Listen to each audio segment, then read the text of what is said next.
안녕하세요. 재테크농부입니다. 어제 시장을 분석해보고 앞으로 우리가 어떤 이슈를 대응해야 하는지도 같이 알아보면서 현재 그리고 앞으로 언제 주식을 사야 큰 수익을 볼 수 있는지도 같이 한번 알아보겠습니다.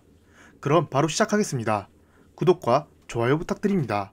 해당 영상은 개인적인 의견일 뿐 참고만 부탁드립니다.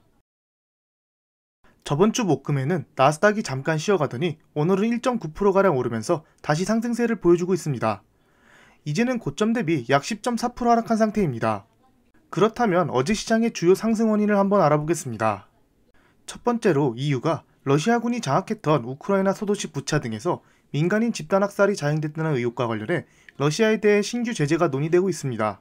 뉴스를 보시다시피 러시아 측은 아니라고 답변했지만 어제 영상에서 말씀드렸던 지구위성 이미지 분석업체 막사테크놀로지 영상에 따르면 사실로 밝혀졌습니다.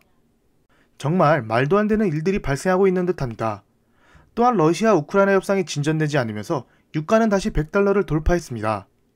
두 번째는 2년물, 10년물 국채금리가 계속 역정돼 있다는 사실입니다. 보시면 최근보다 상승하긴 했지만 10년물, 2년물은 아직도 마이너스 0.01을 보여주고 있습니다. 다만 최근 파월이나 월가가 새롭게 주목하는 10년물, 3개월물의 차이는 아직도 큰 값을 보여주고 있습니다.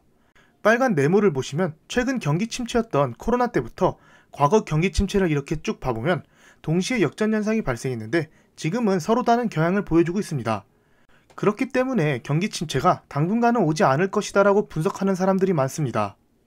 나스닥은 최근 하락장에 고점 대비 23%나 하락했는데요. 이 하락에는 이미 연준의 공격적 금리 인상이 선반영됐고 러시아 전쟁 또한 이미 반영됐다고 월가는 분석하고 있습니다. 그렇기에 지금 인플레이션이 높고 러시아 전쟁이 끝나지 않아도 오늘처럼 주가가 계속 상승하고 있다고 분석했습니다. 특히나 큰 타격을 입은 빅테크들 위주로 안도랠리를 보여주고 있다며 당분간 나스닥 상승을 막을 만한 악재가 보이지 않는다고 분석가들은 얘기했습니다. 실제로 작년에 테이퍼링을 시작하겠다고 발표한 당일과 금리 인상을 시작하기로 발표한 당일은 모두 나스닥이 급등했고 그 이후로도 계속 상승하는 추세를 보여줬습니다. 다만 그전에는 보시다시피 나스닥이 크게 하락한 모습을 보여줬습니다. 바로 테이퍼링과 금리 인상이 선반영됐기 때문에 시장이 정하고 실제 시작한다고 발표했을 때는 악재 해소로 급등한 것입니다. 이것을 보면 5월 0.5% 금리 인상과 양적 긴축을 발표할 때도 나스닥의 방향을 대략적으로 유추해 볼 수 있습니다. 5월 초에 있을 FOMC 회의 이후 악재 해소로 나스닥이 상승할 수도 있다는 뜻입니다. 다만 지금같이 인플레이션 지표가 심해지면 5월 FOMC 이후에도 연속으로 0.5% 인상이 가능할 수 있다는 파월의 발언이 나온다면 시장은 당일 어느 정도 조정을 받을 수 있어 보입니다. 아직 그 정도까지는 크게 반영했다고 생각하지 않기 때문입니다. 그렇다면 5월의 FOMC를 앞두고 어떻게 대응하는 게 좋을까요? 개인적인 생각이니 참고만 부탁드립니다. 최근 하락장에서 많이 매수하지 못했고 타이밍을 기다리시는 분들은 저번 주 목요일이나 금요일처럼 잠깐 쉬어가는 타이밍이 나올 때 조금씩 분할 매수로 모아가는 게 좋아 보입니다. 5월에 FOMC를 앞두고 큰 하락이 나올 수 있지만 반대로 계속 상승이 나올 수도 있기 때문입니다. 큰 상승이 나온다면 추격 매수하기가 쉽지 않습니다. 반대로 큰 하락이 나오면 아주 좋은 매수 타이밍이라 생각합니다. 이번 하락장에 많이 매수했던 분들은 앞서 보셨다시피 쉬어가는 타이밍에 매수해도 나쁘지 않다고 생각하지만 저 같은 경우는 다시 한번 큰 하락을 기다리고 있습니다. 왜냐하면 현재 저희 현금 비중은 10% 정도밖에 안 되기 때문에 솔직히 더 이상 매수를 안 하고 다음 하락장을 기다려도 상관이 없습니다. 리스크 관리를 하기 때문이죠. 그때까지 꾸준히 현금 비중을 모으다가 이런 하락장이 오면 주우려고 계획 중입니다.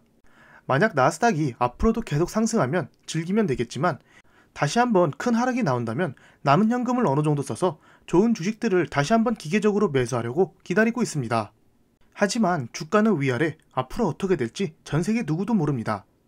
그렇다면 주가를 예측할 수 없는데 왜 이렇게 미리 분석하냐 라고 생각하실 수 있습니다.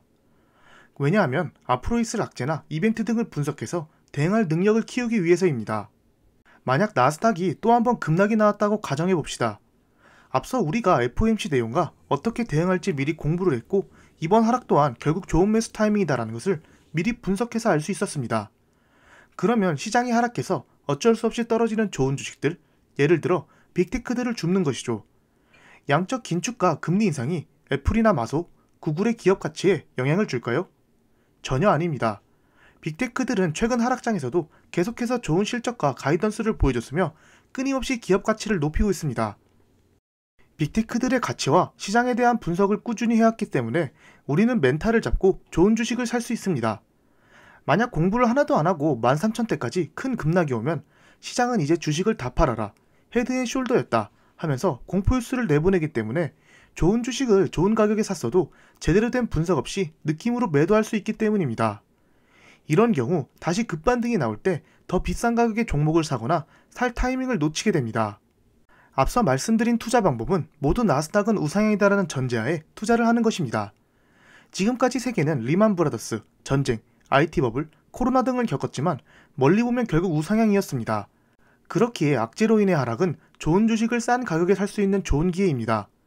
그리고 그 악재가 단기일지 아니면 장기일지, 단순하게 속이 빈 악재인지를 이렇게 미리 분석해 본다면 우리는 악재에 매수할 수 있는 용기와 버틸 수 있는 멘탈이 생기게 됩니다. 하지만 지금까지 말씀드린 어떤 투자법보다 안정적이고 큰 수익을 볼 수 있는 방법이 있습니다. 아주 재미난 투자 방법이 있어 소개해 드리려고 합니다. 이 글의 주제는 언제 매수하는 게 가장 좋냐라는 주제입니다. 1979년부터 2020년까지 총 41년 동안 미국 시장을 투자한 세 사람의 투자 방법을 비교한 글입니다. 아래 보시면 티파니, 브리트니, 사라, 세 사람은 41년 동안 매달 $200를 저축해서 99,000달러를 모았고 그들의 투자 방법에 따라 이 현금을 적절히 사용했습니다.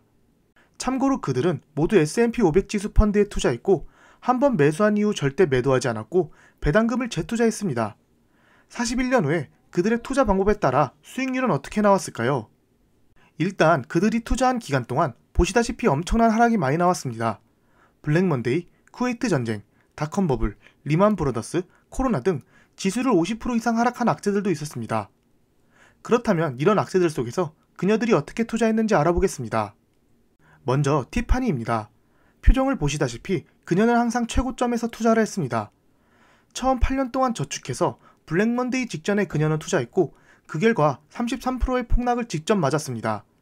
하지만 결코 팔지 않았고 현금을 모아서 또다시 큰 하락이 발생하기 직전에 남은 현금을 다 털어서 매수했습니다. 가장 최근 코로나19 이전에 또다시 정점에서 모은 돈을 전부 투자했습니다. 과연 그녀는 얼마를 벌었을까요? 41년 동안 저축하고 투자한 99,000달러는 이제 773,358달러가 됐습니다. 가장 고점에서 투자했지만 그녀는 팔지 않고 쭉 보유하고 재투자했기 때문입니다. 두 번째는 브리트니입니다. 브리트니는 티파니와 달리 표정이 아주 좋아 보입니다. 앞서 보셨다시피 5번의 큰 하락이 있을 때 정확하게 바닥을 예측해서 바닥일 때 매수했습니다. 그리고 또 돈을 모아서 다음 하락장 바닥 때 매수하는 식으로 정확한 타이밍에 매수해서 그녀는 112만 3,573달러까지 자산이 늘었습니다. 그렇다면 앞서 보여드린 고점에서 매수한 티파니하고 몇 프로 정도 차이가 날까요? 몇 배 정도 날 것 같지만 고작 45%밖에 차이 나지 않습니다. 가장 고점과 가장 저점에서 매수를 해도 생각보다 큰 차이가 나지 않는 것을 알 수 있습니다. 그 다음은 마지막 사라입니다. 사라는 앞서 보여드린 다른 친구들과 달랐습니다. 따로 시장을 예측하지도 않았고 계산하지도 않았습니다. 다만 그녀는 1979년 계좌 개설 이후 S&P 지수를 매월 $200씩 꾸준히 적금씩 투자를 했습니다. 그런 다음 그녀는 자신의 계좌를 쳐다보지도 않았습니다. 어떤 가격이든 매달 적금을 넣듯이 매매한 것이죠. 과연 그녀는 얼마 벌었을까요? 바로 162만 708달러를 벌었습니다. 가장 저점에 투자한 브리트니보다 무려 50만 달러를 더 벌었습니다.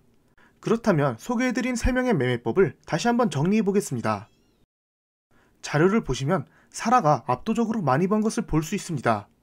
우리는 티파니처럼 고점을 맞출 수도 없고 브리트니처럼 완벽한 저점을 맞출 수도 없습니다. 하지만 유일하게 따라할 수 있는 투자법이 있습니다. 바로 사라처럼 꾸준히 매수하는 방법입니다. 이 방법이 어떠한 방법보다 수익이 제일 좋았습니다.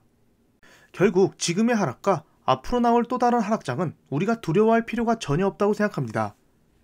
우리가 이렇게 시장을 공부하고 종목을 공부하는 것은 조금이나마 좋은 주식을 찾고 수익률을 올리려고 공부하는 것입니다. 제2의 테슬라 같은 종목을 찾고 사라처럼 계좌를 안 볼 수 없으니 시장을 버틸 만한 멘탈을 지니기 위해서죠. 저도 적금식으로 꾸준히 매수하는 종목도 있고 하락장에서만 매수하는 종목도 있습니다. 하지만 한번 매수한 종목은 거의 매도하지 않습니다. 여러분들도 이렇게 잠깐 계좌가 상승했을 때 팔고 저점에 다시 사야겠다라는 투자 방법보다 좋은 종목의 수량을 늘려간다는 사라의 마음으로 꾸준히 매수하신다면 사라보다 더 좋은 수익률을 볼 수 있다고 생각합니다. 오늘도 즐거운 하루 보내세요. 감사합니다. 절대 투자 추천 영상이 아닌 개인적인 의견이니 참고만 부탁드립니다. 지금까지 제 영상을 봐주셔서 감사합니다. 구독과 좋아요 부탁드립니다.